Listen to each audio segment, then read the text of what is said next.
E é um prazer imenso, né, ver aqui vocês estão prestigiando aqui minha apresentação. Eu vou dar mais ou menos aqui um parâmetro geral, né, do que eu venho fazendo aqui na UF, né, durante todos esses anos aí, desde 2010 até o presente momento. Lembrando que essa parte que eu vou apresentar para vocês representa somente alguns trabalhos que teve publicação, tá? Muitos trabalhos que já fiz ainda não teve publicação. E eu vou focar justamente, né, nos trabalhos que estão me dando mais, assim, tem mais financiamento, mais publicações, tá certo? Então, meu trabalho intitulado Simulação Atomística de Sistemas Complexos, com fase condensada, ela é para mostrar para vocês que meu trabalho está vinculado mais na simulação atomística, ou seja, de átomo por átomo, ligação átomo por átomo, tá bom? Aqui vocês estão acostumados a fazer bastante simulações contínuas, né, de líquidos, simulação contínua. Depois eu vou mostrar para vocês onde está situada a minha região, né, do meu trabalho, tá bom? Então, qual que é a justificativa para utilizar simulações atomísticas? A justificativa número 1 seria a procura, né, devido à procura de novas fronteiras comerciais para o mercado internacional, para a produção de novos herbicidas, né, que o controle é rigorosíssimo, né, ou seja, fazer uma certificação química de produtos industrializados para exportação, soja, trigo, assim, para o exterior, né? Você tem noção, o Brasil é o quarto consumidor mundial de agrotóxicos, né? Mais ou menos 12 bilhões de dólares, né, no consumo. Então, você tem que ter um controle rigoroso. Então, por isso que o desafio é desenvolver técnicas analíticas com elevada sensibilidade e seletividade para você conseguir detectar herbicidas ou contaminantes. E assim você tem uma certificação química para ver se está apto ou não a exportar. Beleza? Então, qual que é a ideia aqui? É você combinar, né, componentes biológicos com detectores na escala nanométrica. Então, o que, que você vai fazer? Você vai pegar enzimas, né, você tem micro-organismos, receptores celulares, mas no caso em particular eu estou interessado em enzimas e o transdutor. Pode ser eletroquímico, eletroóptico, acústico e mecânico.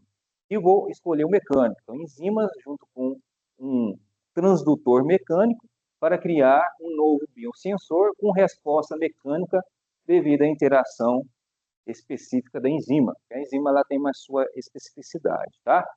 Então, qual que é a ideia? A ideia é você criar um biosensor ou um sensor capaz de determinar, né, a detecção de analitos ou concentrações menores de que 10 a menos de 2 mol por litro. Então, seria mais ou menos assim, você tem uma bacia cheia, né, de água, de qualquer coisa, e você consegue detectar, em tese, esse um herbicida que está lá. Né? Se você tiver esse herbicida, quer dizer que ele já não serve para exportar. E como que funciona isso, gente? Da seguinte forma, você vai usar o quê? O microscópio de força atômica, tá? Então, basicamente, ele é muito simples, né? Basicamente foi criado na década de 70, ali, né, pela IBM, e você vai ver que ele tem aqui uma agulhinha muito pequenininha ali na ordem de alguns nanômetros, né? Olha lá, 400 ângulos, uma agulha dessa, né? Um transdutor mecânico desse. Então, que você tem uma amostra e você consegue, né, passar em cima da amostra e conseguir enxergar a topologia dessa amostra, tá? Então, qual que é a ideia? É justamente isso. Você vai pegar aquela pontinha, como vocês acabaram de ver na figura anterior, encher ela de enzimas específicas, correto? E depois disso, tá, você é capaz, então, de detectar os herbicidas. Em particular, né, eu vou falar as enzimas que temos aqui são as enzimas acetilcoenzima A carboxilase, ou ACCase, tá certo? Então, qual que é o intuito dela? É detectar a presença do herbicida diclofop. Bom, o que acontece, então? Se nessa região que vocês estão vendo aqui embaixo, é um filme fino, né? Que aparentemente não tem nada de herbicida, correto? Então, se essa ponta aqui ela encosta, ela não vai sofrer deflexão, certo? Mas, se aqui tiver o nosso herbicida de diclofop, o que, que vai acontecer com essa ponta do cantilever do microscópio de força atômica? Ela vai entortar, tá? Vai sofrer uma deflexão.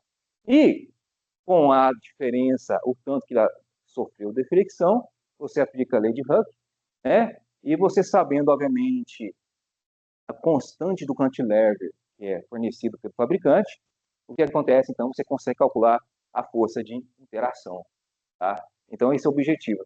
Aí você fala assim, como que você fez isso? Isso foi tudo simulado computacionalmente, tá? Isso foi feito entre 2008 e 2009, tá? E início de 2010, tá bom? Então, qual que é a força de interação? Nessa escala aqui, gente, ó, de 10 a menos 9 a 10 a menos 12 newtons, tá? É muito pouquinho, né? Mas é porque é na escala microscópica mesmo, tá? Então, como que é feito essa questão de fazer na teoria para poder produzir na prática? Primeiramente, em sistemas reais, como nós conhecemos, você vai lá e faz medidas no laboratório, né, e obtém dados experimentais. Na computação, claramente, você cria modelos computacionais, isso que eu vou mostrar para vocês, que é atomístico. No meu caso, eu uso mecânica quântica e mecânica estatística, né, ou termodinâmica estatística, para obter os valores médios e a partir desses valores médios eu consigo chegar nos dados experimentais. Então, entre aspas, eu estou ali prevendo o futuro, eu estou obtendo os dados teóricos para inferir dados experimentais futuramente, para economizar o quê? Tempo e dinheiro. Antes de eu ficar fazendo tentativa e erro, eu vou fazer esse procedimento aqui inicialmente, tá certo? Então, só para mostrar para vocês onde está a escala, né? A escala da quântica está ali na ordem de 1 angstrom a, no máximo, 10 angstrom. Você trabalha ali um tempo na ordem de 10 a menos 12 segundos, tá certo? Quando você trabalha com a dinâmica molecular, você trabalha ali geralmente com o Monte Carlo, você trabalha, né, de 10 angstroms a 100 angstroms, tá certo? E a escala de tempo na ordem de nanosegundos. Quando você vai para a mesescala, é o famoso coarse grain, você junta o que? 2, 3 ou até 5 átomos e transforma num conjunto só. Aí você cria a mesescala. Depois disso entra o contínuo, que é exatamente o que vocês estão acostumados a fazer aqui, tá certo? E mais para frente, você tem o macroscópico, né, que é usado basicamente muito pelo pessoal da engenharia química, tá certo? Bom, então essa aqui é a nossa escala. E lembrando, obviamente, que aqui entre a dinâmica molecular e a dinâmica e a quântica, né, a gente tem o QM, MM, são métodos híbridos, que eu também venho trabalhando e desenvolvendo também, tá? Então, você tem aqui essas questões de propriedades e parâmetros.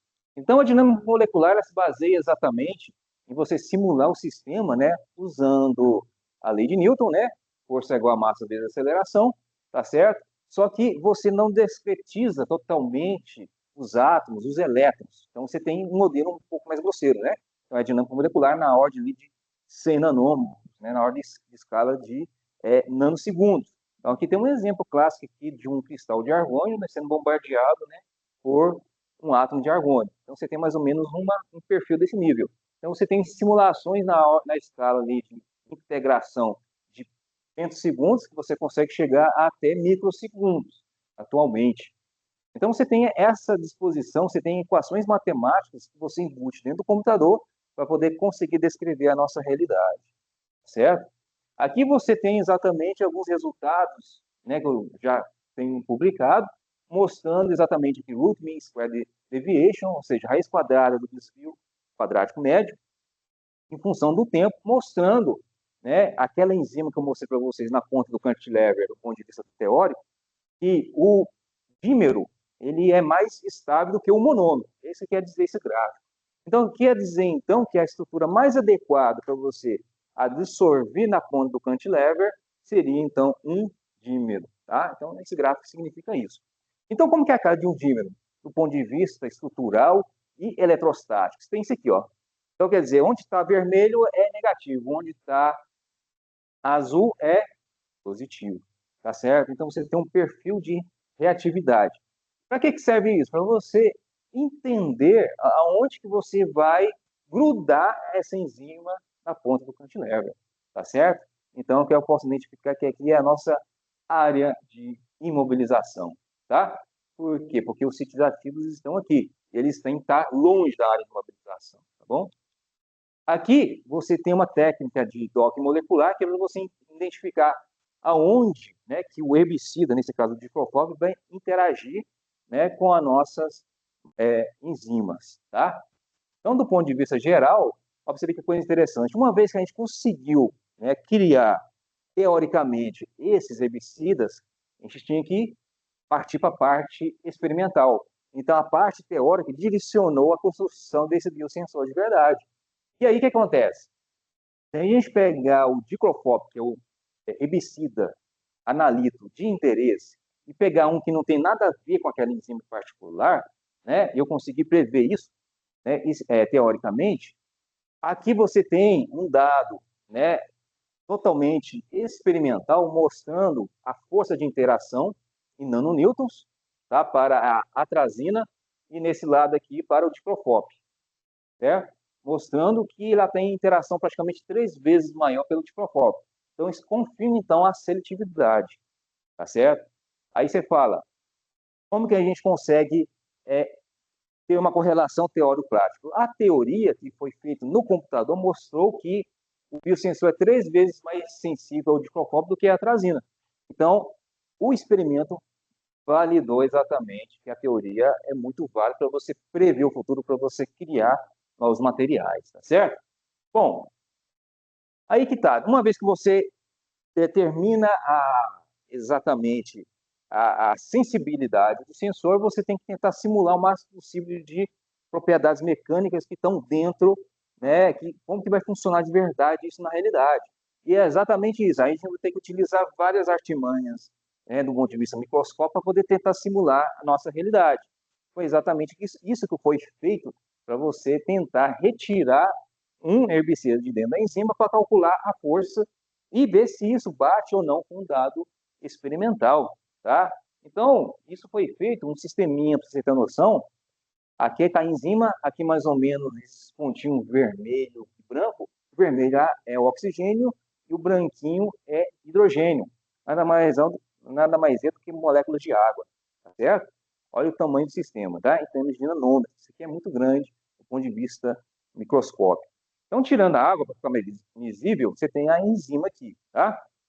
E aqui você tem os dois herbicidas. Então, você tem aqui no total 1.300.000 átomos, tá? Aqui você tem mais ou menos em torno ali de 3.500 átomos e, no final, somente 20 átomos.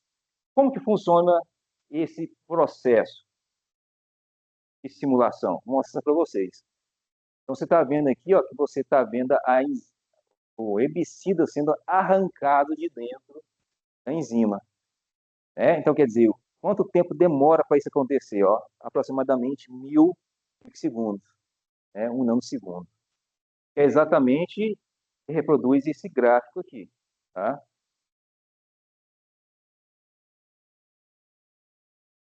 Tá? Força em pico-segundo em função do tempo de simulação. Tá? Bom, aí existe uma certa incoerência entre teoria e experimental. Olha para você ver a escala, olha a diferença. Mas por que isso acontece? É natural, porque quando eu estou fazendo uma simulação desse nível, eu estou trabalhando com um herbicida, e o experimental trabalha com vários e vários herbicidas. Aí que entra exatamente, né, é você orientar vários trabalhos de mestrado, doutorado em cima disso. Então, um aluno da física, ele propôs, né, no trabalho dele, exatamente quantas exatamente enzimas estão na ponta de um cantilever. Tá? E depois de fazer todo o cálculo, fazer toda a correção, bateu 100% em cima. Tá? Justificativa 2, né? Com esse mesmo intuito de você criar novos nanobiosensores para detectar herbicidas, foi também utilizado para você usar o mesmo sensor para fazer detecção, né, de doenças degenerativas, né, como a neuromielite óptica, né, que deixa a pessoa cega, ou problemas, né, de degeneração celular, né, muitos problemas degenerativos, né, que você tem a esclerose múltipla. Então, qual é a ideia? Você, quando a criança acaba de nascer, você, no exame de pezinho, você coleta o sangue da criança e você usa esse sensor e você vai conseguir, entre aspas, prever se essa criança vai ter esse problema no futuro. Essa é a ideia. Tá? Hã? Funciona? Funciona.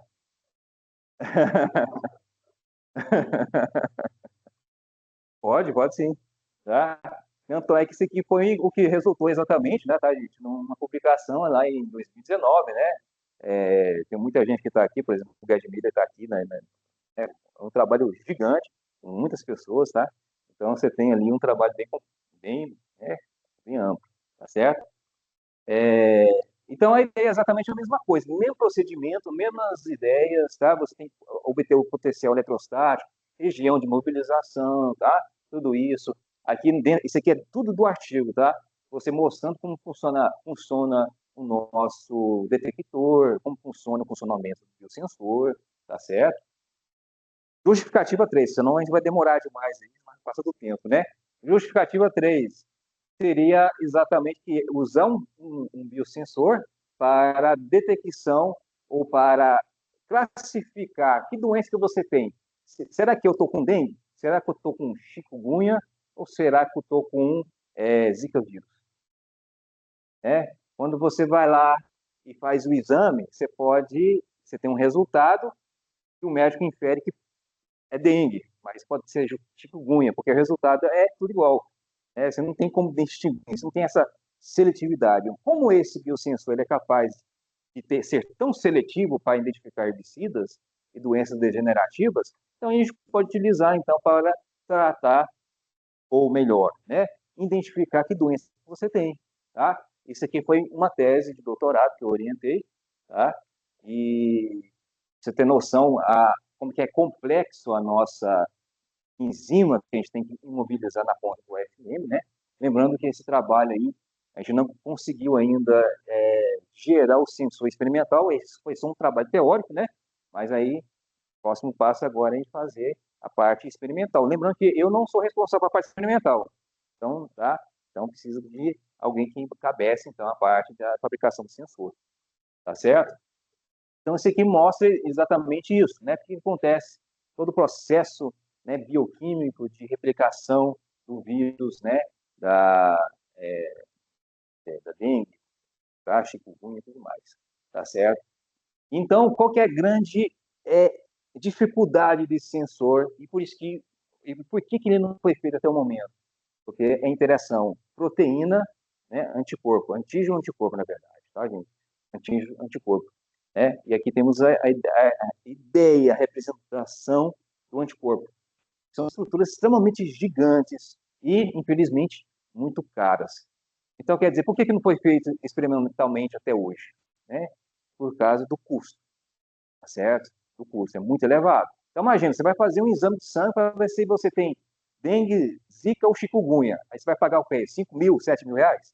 Entendeu? Então não compensa. Então, do ponto de vista, funciona? Funciona.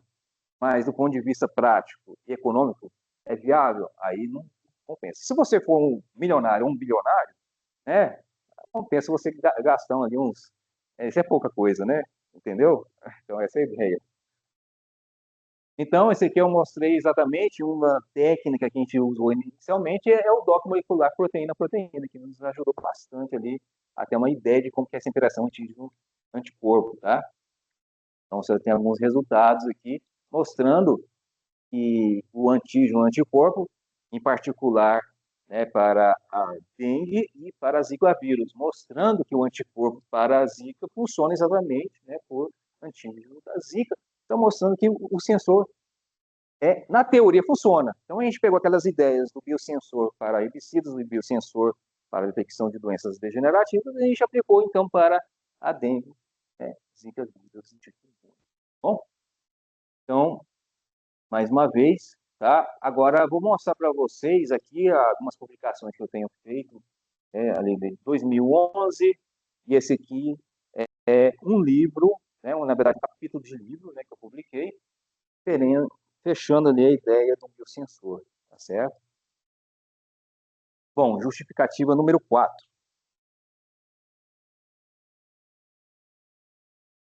Esse aqui é basicamente menina dos olhos muito japonesa. O japonês adora pesquisar em cima de quitosana, né? Por quê? Quitosana, né? Ela tem essa estrutura aqui que é um açúcar, só que nitrogenada, né? Ela tem grupos acetil, N-acetil, que é a constituição da casca de crustáceos, de forma geral, de artrópodes, tá? Então, o que a gente faz? A gente faz um tratamento com hidróxido de sódio tá? E ultrassom, e a gente retira esse grupo aqui, ó, tá? Com a retiração desse grupo, fica o grupo amino. Então, ele fica mais reativo. Para que serve a quitosana? A quitosana serve para várias coisas, que nem fórmula dietética, você toma isso aqui meia hora antes do almoço, ela vai lá e puxa toda a gordura. Se você não quer engordar, toma uma cápsula de quitosana. Você vai lá na farmácia e acha quitosana doidado lá, tá? E a quitosana também, ela é útil também para você usar bandagem, né? Existe lá, se você entrar no eBay, consegue comprar, se digitar bandage war, você consegue comprar uma bandagem para você colocar e estancar um sangramento. Ela é bactericida. Foi utilizado muito, está sendo utilizado muito nas guerras, né? Então, todo soldado americano leva um bocado de bandagem dessa e levou um tiro de fuzil, forma um buracão, né, na pele. O que você faz? Põe a bandagem, ele segura por 2 minutos e estanca o sangue, tá? Ela fica grudando. Se estiver sujo de terra, não tem problema, pode estar cheio de bactéria, que ela é bactericida também. Ela ajuda na coagulação e tudo mais, tá? Então, isso aí é exatamente a parte interessante da quitina.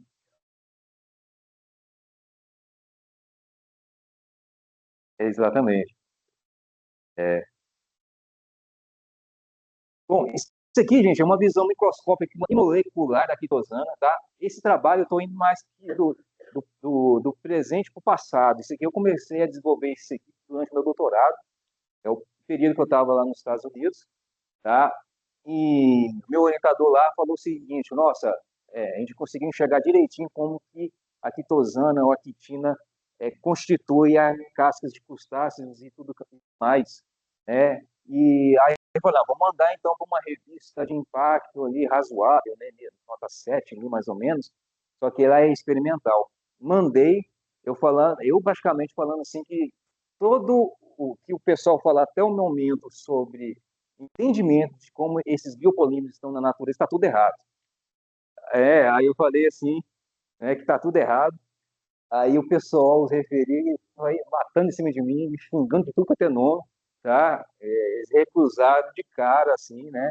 Aí o meu orientador falou assim, então vamos fazer o seguinte, vamos mandar para uma revista com impacto maior ainda, porque a gente conseguiu uma assessoria ali do texto, pelo menos da escrita, a gente melhorou a escrita e mandou para uma revista melhor ainda, tá? Ela aceitou instantaneamente, aceitou instantaneamente, né? E o legal é que esse artigo tem mais de 290 citações, tá? Das 290 citações que ele tem, praticamente, tá? Eu diria que 70% são de trabalhos experimentais, tá? Essa que é a parte bacana do trabalho, tá? Então, isso aqui é um trabalho que teve mais repercussão, porque eu falei que... O que eu falei de diferente, que eu discordava de todo mundo? É que todo mundo falava que essas cadeias de polímero, elas interagiam uma com as outras, entendeu? E naquela época não tinha exatamente uma visão, não tinha tecnologia para você observar por difração de raio-x, né, e obter essa informação verdadeira. Eu propus que a interação entre as cadeias era impossível por causa da estrutura em si, era muito rígida. O que fazia a interação entre elas eram moléculas de água, só que moléculas de água altamente lentas. Então elas estão tão lentas, mas tão lentas que fosse água congelada. Mas não é congelado, mas era água a temperatura ambiente, só que a mobilidade delas é tão lenta, tão baixa, que ela fazia uma cola entre as cadeias. E é por isso que esses artrópodes, eles têm um processo de respiração, alguns, por exemplo, alguns polvo, lula, ele tem também quitina e quitosana na estrutura corpórea e eles respiram através desses biopolímeros, tá? Então isso justifica essa permeação de oxigênio. Vai ser muito interessante. É exatamente isso aqui, ó. É, olha lá, na verdade, desculpa aí, eu falei errado, né? Então são 140 citações, 290 é o total que eu tenho, né? É 140 citações, tá? Sendo que 70% é de trabalho, né, experimental, tá certo? Aqui, pitosana, aplicação para descontaminação ambiental, tem aplicação demais, né? Então, tudo isso aqui são trabalhos de mestrados, doutorandos, né, tudo mais. Esse aqui é um dos trabalhos mais interessantes que eu fiz, tá? Um aluno meu de mestrado, para ver exatamente como que funciona essa banda de War, né? Como ela funciona, por que que ela é bactericida, por que que ela é regenerativa. A gente fez simulações aqui com membranas camadas lipídicas, né? Um trabalho gigantesco, um trabalho, né, que a gente teve que utilizar supercomputadores. Só para você ter noção aqui como que ela funciona, a simulação. Lembrando que essa caixinha que vocês estão vendo aqui, tá? Você está vendo uma camada lipídica pequena. Eu tirei o restante da simulação, porque senão ia travar o computador, tá? Em termos da visualização. Mas a bicamada lipídica, ela é infinita, tá? É infinita. Então, é só mostrei exatamente o que eu fiz. E por transformada de Fourier, eu consigo replicar ela até atingir o número de mols. O número de Avogadro, na verdade. Então, só para mostrar exatamente como funciona o processo. Vou pegar a simulaçãozinha mais simples que eu tinha lá, mas você faz isso, obviamente, com vários e vários, muito mais átomos, tá?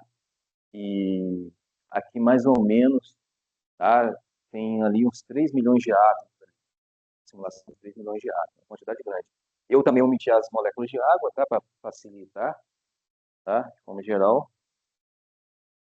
Aqui, gente, tem um trabalho também bastante interessante, trabalho teórico experimental, que eu orientei um aluno da farmácia, tá mostrando, ele trabalhava exatamente qual que é o efeito do álcool nas hemácias do ser humano. Será que beber, tomar demais faz mal ou não? Entendeu? Aí ele fez um trabalho in vitro, mostrando exatamente que à medida que você vai aumentando a concentração de álcool, você aumenta a absorvância da hemoglobina na solução. Ou seja, o que significa então? Quando você tem uma absorvância muito alta, significa que as suas hemácias estouram. Aí, ó, pra você ver que coisa interessante, depois foi aumentando a concentração de álcool, as hemácias, elas se modificaram, mas elas não estouraram. Aí depois ela volta a estourar de novo. Então eu queria entender por que estava acontecendo isso, entendeu? E aí eu queria falar, mas será que também beber demais faz mal? Será que beber, qual que é a quantidade certa de bebida, né? Muita gente fala que beber pouquinho faz bem, né? Será que faz bem mesmo? Ah, nos experimentos que ele fez, ele observou exatamente esse tipo aqui de estruturas das hemácias. As hemácias bonitinhas, parece um disco, né? Elas ficam desse formato. Aí na simulação, observamos exatamente a mesma coisa legal, certo? Batendo exatamente teoria, experimento, tá? Então essa parte é muito bonita. Obviamente, gente, tem muito mais trabalho aqui para falar, né? Mas, assim, de forma geral, minhas linhas de pesquisas determinação de estruturas cristalográficas, interação de camadas lipídicas com fármacos, né? O próprio aluno aqui, o Eric, que está aqui presente, eu orientei ele, também fez um trabalho teórico experimental, tá? Ele fez essa parte de interação de bicamadas lipídicas com fármacos, ele até simulou também a beta-serotonina de zinco, né? Eu venho desenvolvendo também o software de metodologias híbridas, que é MMM, que é uma parte bem complicada, mas agora com a ChatGPT, as inteligências artificiais vão me ajudar a escrever, né, a linguagem de programação, e também alguns complexos antitumorais, que tem muitos trabalhos que eu venho executando com os professores da Química. Agradecimentos a todos aqui presentes, todos aí que estão me prestigiando, muito obrigado. A UFO, Rede Mineira de Química, FAPEMIG, Universidade de São Paulo, onde eu fiz meu pós-doutorado e tem me ajudado bastante a fazer algumas simulações, a CAPES, com bolsas e tudo mais, CNPq também, né? A UFSCar, que a gente tem mantendo cooperação, a Universidade Federal de Pernambuco, né? E a Fiocruz também, e alguns pesquisadores que eu venho mantendo ali colaboração, o Pacific Northwest National Laboratory, que é onde eu fiz parte do meu doutorado, e aonde eu executei muitas simulações, né? Eles têm um supercluster aqui, certo? E também a FAPESP, né? Porque ela de vez em quando ali me dá uns trocadinhos ali para fazer umas avaliações. Como moro fora de São Paulo, eles me pagam, né? Se eu morasse dentro de São Paulo, tinha que fazer de graça, né? Então é isso, gente. Muito obrigado mais uma vez, tá?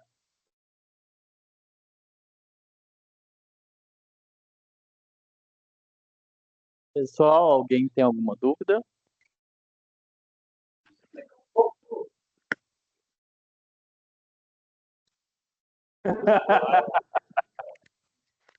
Ah,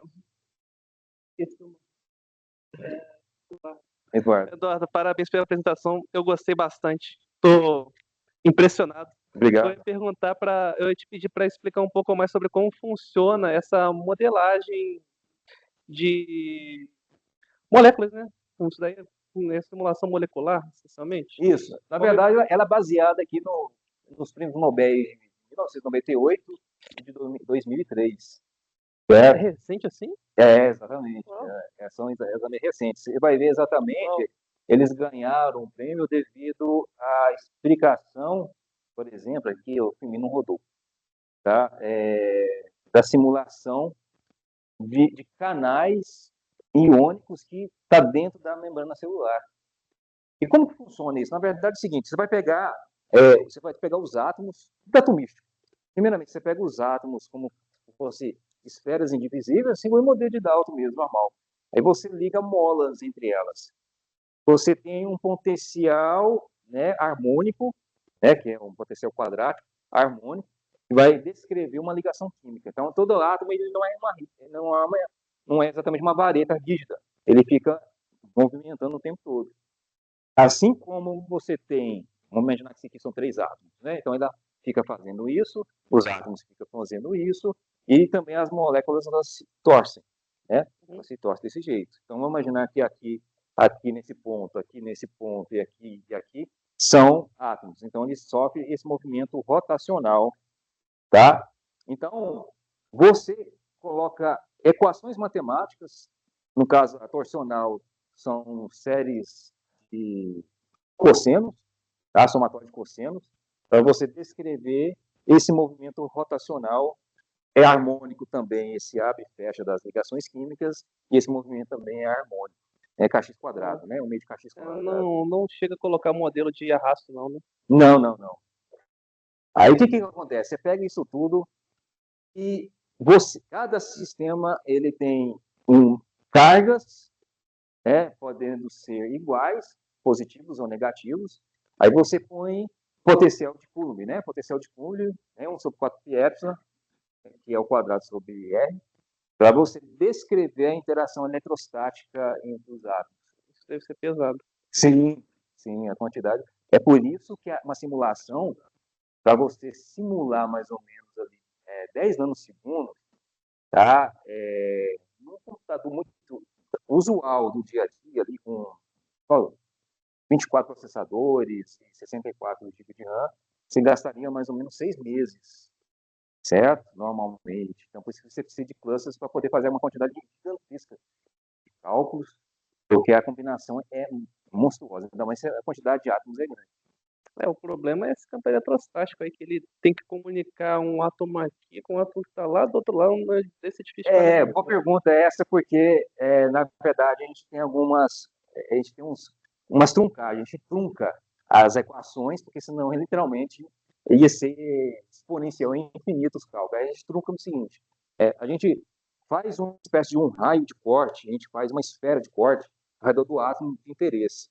Então, não interessa, você pode, no setup da sua simulação, você coloca que não vai interagir nada além do, por exemplo, do que 1,5 angstroms, ou 1,5 nanômetros de distância. Então você não, um átomo que está aqui não enxerga o outro lado. Porque lembrando que essas simulações todas, ela é em 4 dimensões. É um hipercubo. São em 4 dimensões. Toda essa caixa de simulação que você está vendo aqui, ó, ela é um hipercubo. Então ela é replicada aqui em x, y, z, e a quarta dimensão é o tempo. Então, de forma que se essa molécula que está aqui, ela pode vir para cá, quando ela vir para cá, ela vai reaparecer aqui embaixo. Por isso que é um hipercubo. É uma simulação de 4 dimensões. Não peguei a ideia para mim isso daí. Então é o seguinte, imagina essa sala. Imagina essa sala, aquela janela está ali. Eu ponho meu braço ali, do lado de fora, meu braço aparece aqui. Sim, mas isso daí é uma topologia 3D, não é? Isso daí pode ser uma topologia 3D, não? Eu não entendi muito. Não, sim. Isso aí é uma topologia 3D, né, com, como chama? Condições periódicas de contorno. Uma condição periódica de contorno para você simular exatamente o book de uma solução, para você não ter efeito de superfície. Porque senão você vai ter a questão da tensão superficial. E isso vai dar bias Verdade. mais no seu resultado. Verdade. Aí por isso que a gente faz isso. Caramba. Então, assim, em tese, a gente... e também tem outras metodologias que a gente faz para poder, de forma que esse hábito que está aqui, ele não interage consigo próprio, pois tem um raio de corte. Mas, para a caixa, para a simulação ser mais fidedigna possível com a realidade, a gente tem um degradê de interação, de forma que esse átomo ele pode interagir com a outra caixa, só com uma escala de interação ali diminuída em 50%. Só que esse também pode interagir com a segunda caixa, só que com uma interação de 25%. E assim vai diminuindo até virar zero. Então, isso é chamado soma de Ewald. É chamado soma de Ewald. Para estabilizar. Exatamente, para estabilizar. Que bacana. Questão mais prática mesmo, de execução. Então, você vai indicar alguma biblioteca específica, Solver? Tem sim. Eu lembro de lá no FJF o pessoal usar muito Python para simular essas coisas. Nesse caso, você tem noção, né? A linguagem de programação básica para rodar toda essa matemática aí é Fortran. Com certeza. Por baixo do Python sempre tem um Fortran, C, C++. Tem Fortran lá. Biblioteca em Python mesmo, que o pessoal lá usa. Os programas que eu uso em particular para rodar tudo isso que eu rodei, em termos de dinâmica molecular, eu utilizei o Glomax. Ele é programado em Fortran e C++. Tem os dois. Uma compilação dos dois. Tanto que quando você compila, você tem que ter os dois compiladores, né? Senão você não roda ela. Então, esses são os softwares. Então. Tá certo. Muito obrigado. Nada. Mais alguém?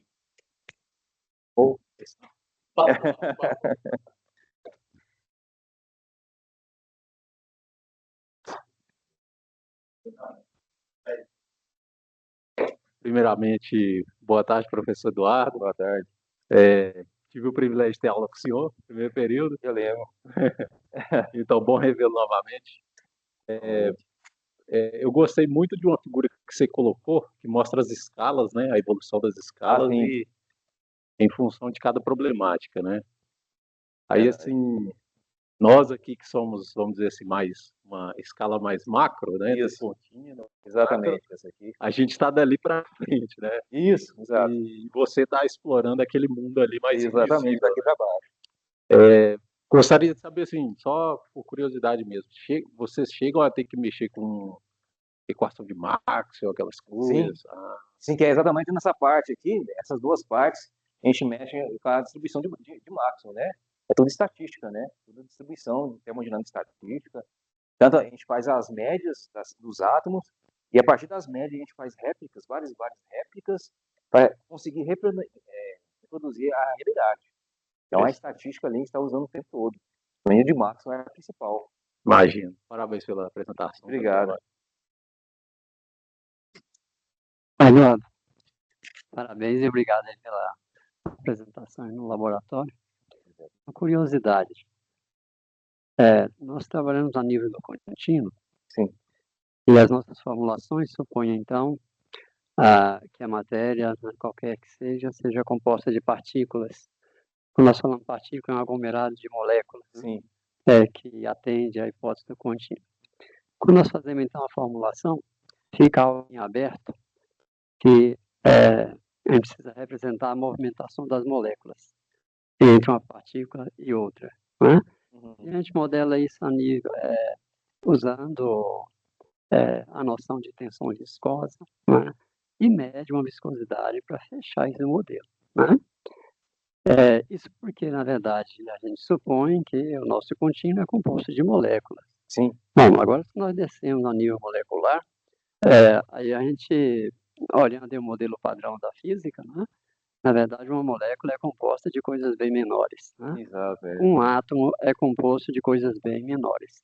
Vocês também têm essa noção de modelo de fechamento para o comportamento físico dessas subpartículas, né, que estão abaixo de um átomo, para trazer esse comportamento a nível atômico? Sim, temos tanto é que eu trabalho exatamente nessa questão aqui dos métodos híbridos, né, que é MMM, que aí a gente consegue descretizar praticamente elétron por elétron. Por quê? Porque qual que é a ideia? Porque se você for trabalhar com algumas enzimas e algumas reações químicas, literalmente, a reação química envolve quebra e formação de ligações químicas. E para isso você tem que saber como que você vai vibrar o suficiente para que o átomo se afaste, e há uma cisão de elétrons, então elétrons sai de um lugar, pula para o outro. E isso você tem que discretizar aqui os núcleos e os elétrons. E aí que entra exatamente a complexidade, que é exatamente da mecânica quântica, e para você o quê? Descrever exatamente a interação de átomos muito pesados. Isso foi um trabalho que eu fiz nos Estados Unidos, né, que, assim, foi extremamente difícil, só que não teve uma conclusão prévia, que foi óxido de uranila. Óxido de uranila, né, que entre aspas, o lixo nuclear de reatores nucleares, eles queriam usar exatamente a quitosana para descontaminar os reatores nucleares, né? E vai usar também como espuma expansiva para contenção de radiação, tá? A grande dificuldade, quando você vai andando na tabela periódica em termos de número atômico, né, aumentando cada vez mais o átomo, deixando mais instável, é exatamente essa dificuldade que a gente tem, porque a gente tem que descrever não só os elétrons, mas também os núcleos, a quantidade de próton, a quantidade de nêutron, tudo isso. Esse é o grande desafio, porque a gente sai do micro, né, subatômico, para ir para o macro. Então, a grande dificuldade é essa mesmo. Mas eu vejo que abaixo dos prótons e dos nêutrons tem partículas ainda mais elementares, os quarks, exatamente. Então, como que a dinâmica dos quarks são trazidas a nível do núcleo? Isso entra na simulação, né, nuclear. Aham. Tá? Isso aí já, a química em particular, ela está preocupada somente na parte da eletrosfera, entendeu? Nas reações químicas. Dentro, aí entra na física nuclear. Existe já uma linha de pesquisa totalmente voltada para essa região, que é você entender a interação entre os quarks. Você não modela, então, o comportamento Não, nesse do nível núcleo. eu não consigo chegar. Eu estou ali, né, no meio do caminho. Com a atmosfera eletrônica. Exatamente, a atmosfera eletrônica, que é o intuito exatamente de todo químico, né?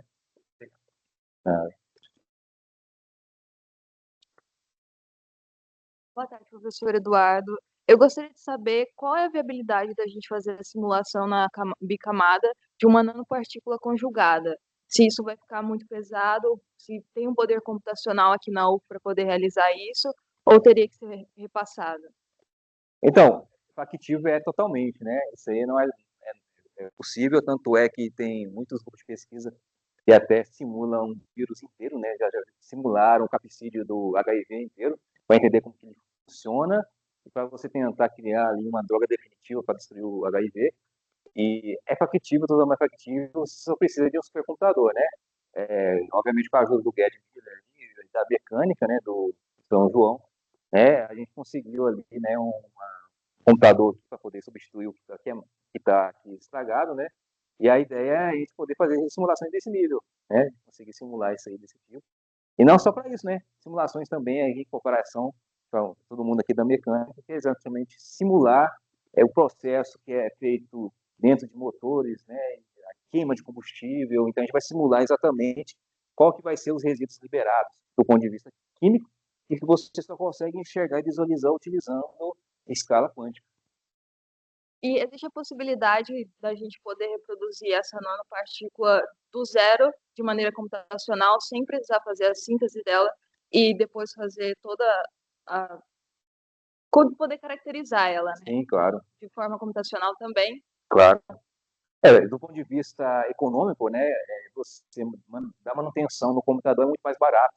Um computador você gasta ali 6 milhões de reais, enquanto para você fazer a mesma coisa no laboratório, né, real, você vai gastar ali 50 vezes mais, né, do ponto de vista experimental. Então, ou seja, a evolução do mundo hoje está tudo indo para você criar modelos cada vez melhores e economizar no processo de tentativa e erro, né? Então, o futuro é esse. Obrigada. Eu acho que ela quis perguntar a questão de se sem ter dado o cristalográfico da nanopartícula, Não, tem como fazer reproduzir ela no computador. Não, tem sim também. Se você pegar bicamadas lipídicas de padrão, você consegue fazer uma espécie de homologia a partir de cima de um padrão que já existe. Você consegue, então, criar um modelo que você quer.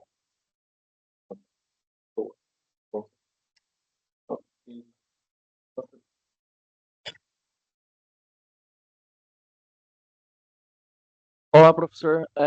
Só uma dúvida, mais uma curiosidade mesmo, porque assim, querendo ou não, se você tem esse sistema todo que consegue calcular todas as físicas dos átomos e moléculas, acaba que fica até interessante você meio que otimizar as coisas, né? Em relação a, sei lá, você entende o que uma doença causa. Por exemplo, tem uma molécula, uma proteína que gera algum problema. Uma otimização, digamos assim, de criação de uma molécula que pode combater doenças ou coisas do tipo? Não, justamente. É uma pergunta fantástica. Na verdade, é uma das minhas linhas de pesquisa que eu venho trabalhando, tá? Que é exatamente complexos metálicos. A gente cria alguns complexos metálicos em que a gente tenta encaixar em algumas biomoléculas, como, por exemplo, assim, até do Covid, né? Covid, você tem vacinas e você tem antivirais. Em vez de você tomar uma vacina para se prevenir do Covid, você poderia, na verdade, tomar um antiviral. E o antiviral é um composto que entra dentro de uma região do vírus que vai inativá-lo. Então, ou seja, o vírus ele precisa se alimentar ou se replicar. Se a gente pegar naquela região do Covid em que ela se encaixa na célula, a gente poderia criar um remédio, um fármaco, uma molécula que encaixa ali e ela não consegue grudar, então ela não consegue se replicar. Então ela é destruída pelo sistema imunológico da pessoa. Mas a ideia é justamente essa mesmo. A gente faz isso demais. Ah, legal. Agora estou aí. Tem antivirais. Exatamente. Sim, tanto é que eles simularam o capsídeo do HIV para criar os antivirais, o coquetel do HIV. Hoje ninguém morre mais de HIV, tá? Pra você ter noção, ninguém mais consegue, né? Não tem problema com HIV por causa exatamente dessa tipo de pesquisa. Ei, professor, tudo bem? Tudo jóia. Juntamente com o Lucas, o senhor ministrou a aula para mim no primeiro semestre. Valeu, Muito bom ver você de novo. bom. Então, agradecendo, claro, a apresentação, tudo. No Lab, a gente está trabalhando também muito com questão, cinética química, todas essas partes. Certo. Imagino que o João deve ter conversado um pouco Sim, com você. claro. E uma coisa muito interessante que a gente estava até conversando um pouquinho é que a gente usa mecanismos virtuais. Então, a gente cria realmente elementos que não existem Sim. para criar uma modelagem da combustão inteira. Então, ficar um pouquinho, por favor, você com certeza consegue ficar melhor que eu, né? Claro, Aí, a ideia seria, eu queria perguntar, para esse tipo de análise que o senhor está fazendo, no QMN, o que você precisaria para adicionar uma molécula? Por exemplo, vamos dizer que essa modelagem não tem o elemento 108, sei lá o que. certo. O que você precisaria para adicionar ele no programa? Boa pergunta essa. Boa pergunta. Fantástico, sim. Primeiramente, você parte do pressuposto de que a mecânica quântica é o modelo mais atual, então você vai adicionar para sistemas desse nível, você vai ter que começar do zero. Como você começa do zero? Você literalmente monta um átomo, né? Do ponto de vista mecânico quântico, você vai considerar a quantidade de elétrons, a quantidade de carga do núcleo e tudo mais. E o que você vai ter que fazer? Aqui entra o trabalho braçal. O que é o trabalho braçal? É você pegar esse elemento, interagir com ele mesmo e você fazer literalmente, né, na força bruta, dentro do computador, programar, fazer ele se aproximar. Quando você se aproxima, você cria uma curva atração-repulsão. Então vai ter uma região de equilíbrio em que esses dois átomos podem interagir ou não. Aí que entra, esse elemento, ou em particular, ele vai interagir com quem? Vai interagir com carbono, oxigênio, com água. Então ele vai ter que interagir provavelmente com o oxigênio. Então você vai pegar o oxigênio ou a própria água inteira e vai aproximar. Então você vai criar várias e várias curvas. A curva potencial ela é anamórfica, né? Aí você trunca ela lá embaixo, que dá uma função quadrática. Essa função quadrática você transpõe para o programa e cria o que nós chamamos de potencial de Lennard-Jones, que é exatamente a interação de Van der Waals. Então, tudo isso é muito manual. Quando você não conhece nada, mas como que você introduz essas informações? Geralmente com dados empíricos. Se você tem um composto que existe, você faz espectroscopia dele, né? RNA, infravermelho, e embute essas informações no computador. Se não tem nada, você tem que usar a mecânica quântica. E tem um trabalho braçal. Isso que eu fiz durante ali mais ou menos 7 meses nos Estados Unidos. Eu pegar o urânio e o O2, né? E eu fui aproximando ali do carbono, do oxigênio, fazendo interação com a água, né? Para ver exatamente como que o lixo nuclear funciona. É um trabalho gigantesco. E naquela época, tá, que foi 2007, eu falo para vocês que é um trabalho imenso, porque você tinha que mexer e programar tudo isso na mão. Agora, graças à inteligência artificial, você pode criar scripts, ou, de forma geral, programas autossuficientes, que a inteligência faz para você automático, né? Então, essa parte braçal já está ficando para trás. Então, já ficando mais passível de você conseguir chegar nesses objetivos. É que assim, o senhor tinha respondido para o Aristeu que trabalham mais com a partir dos elétrons, né, da camada dos elétrons. Isso, camada da eletrônica. Entendi. Eu imaginei que poderia ser algo do tipo, existem tantos elétrons, então eles vão estar configurados em tantas camadas de tal forma, separação, e daí para frente meio que o computador se define. Não, se você for fazer uma coisa, um modelinho bem simplista, sim. Tanto é que se você está com pressa, quero ver mais ou menos como poderia ser o comportamento desse átomo, dessa molécula, você faz uma aproximação mais grosseira assim. Mas se você quer uma coisa mais rigorosa, mais certeira, sabe? Exatamente, aí você tem que fazer isso. Então, essa análise de Lennard-Jones, você meio que considera também, por exemplo, o potencial de Stockmeyer, por exemplo, dos próprios átomos ou não? Porque, por exemplo, Stockmeyer serve para moléculas, né? Mas de átomos também teria que fazer isso? Sim, tem que fazer querendo tudo. ou não, né, os elétrons estão em Isso. movimento. Tem que fazer tudo. Todas essas aí. Aí você transforma tudo em Kubler-Morses para poder você Daí conseguir. você cria tudo uma estatística Isso. para... Exatamente. Não, legal. Pode? É só por curiosidade completa. Aham. É, assim, factível, imagina que vai precisar de uns 2 supercomputadores. É factível fazer uma combustão dentro desse... Sim, sim, total. Eu não cheguei a falar aqui, mas é porque isso foi um projeto de pesquisa que eu orientei um aluno da mecânica. A gente tentou fazer a combustão de biodiesel, fazer fabricação e queima do biodiesel. Só que a gente trabalhou junto só durante 10 meses. E quando ele estava ali terminando já, né, ele foi para o exterior, e montar o líquido mesmo, né, o biodiesel, né, ele já tinha ido embora. Aí o que acontece? Aí o biodiesel está pronto, só falta pôr fogo nele.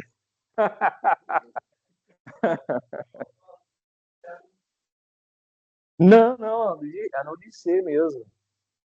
É isso. Obrigado.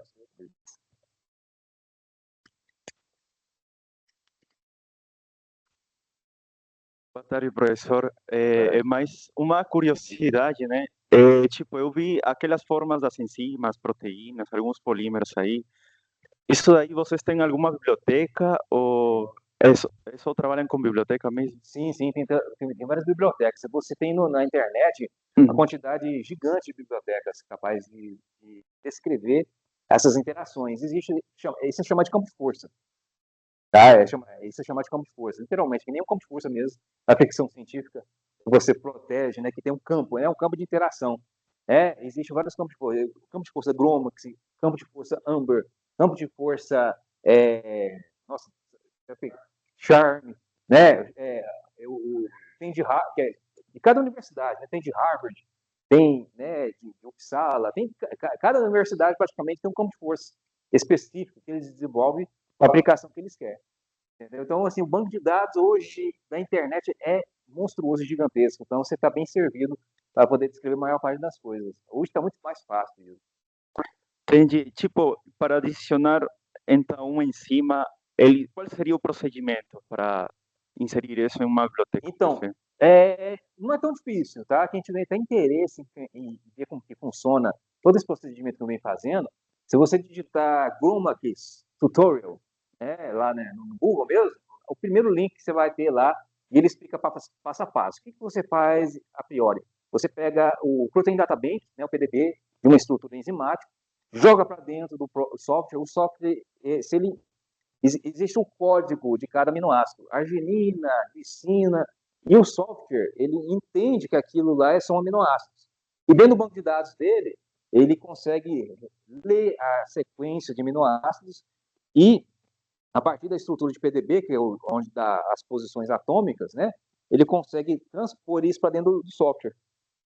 Ao fazer isso, ele já linka e cria uma topologia tridimensional, falando quem interage com quem, se é ligação química ou só interação intermolecular. E a partir daí você manda correr, aí você consegue simular um sistema bioquímico, né, a partir de uma estrutura sólida cristalográfica que obtém experimentalmente. Foi. Mas o biodiesel meio que ele pegou o banco de dados de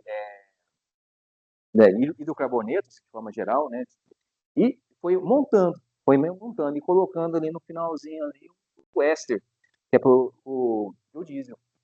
A gente foi fazendo ali e readaptando o campo de força. Então não é tão complicado assim, tá?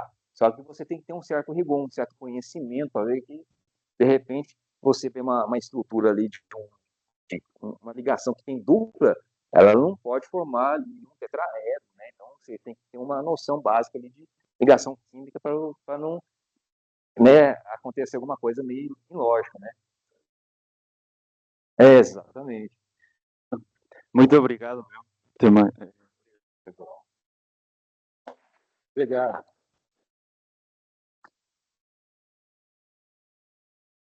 E é isso. Muito obrigado. Eu que agradeço. Muito obrigado pela presença. Oi, bom demais. Bom. Pois é, ué.